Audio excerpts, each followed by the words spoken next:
recent commentary on Fox Business Network, which is part of the #1 news channel in America and the most influential cheerleader of White House policies, unsurprisingly embraced the U.S. government's economic war with China.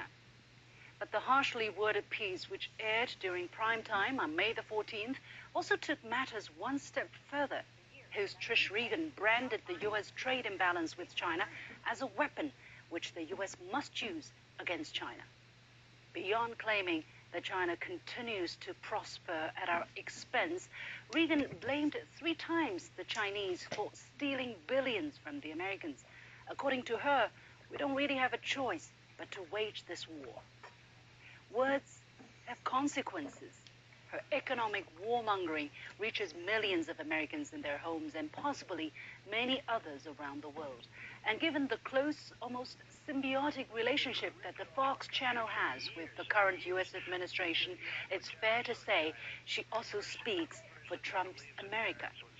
She portrays America as the real victim here, implying that previous U.S. administrations were somehow suckered by the scheming Chinese. She's so sure of U.S. victimhood, so indignant, that her eyes practically spit fire. If you were an American who didn't know any better, you too might clench your fists and pound the wall. Yet, in carefully analyzing her words, it's all emotion and accusation supported with little substance.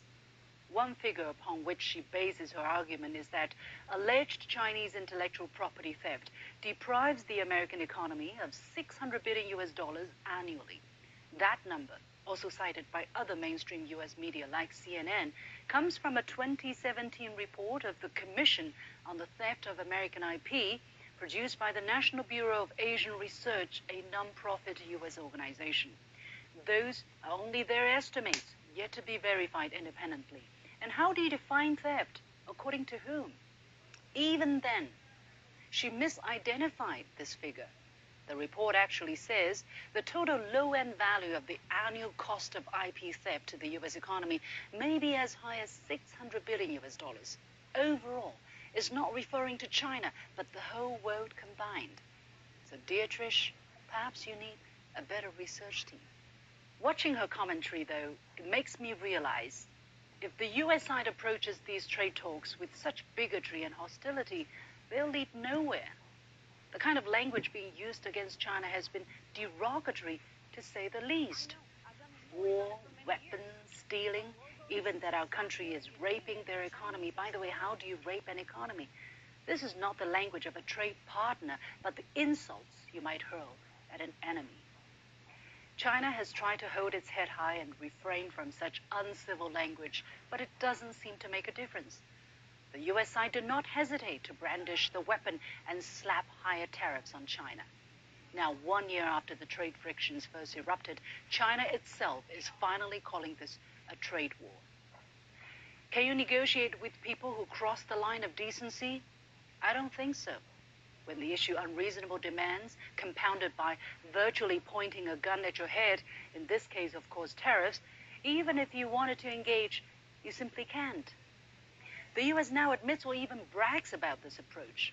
On May the 19th, in an interview broadcast on Fox, yes, that same channel, President Trump said he told Chinese President Xi Jinping, don't expect a 50-50 deal.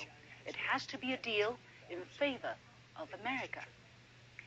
Well, this is the 21st century.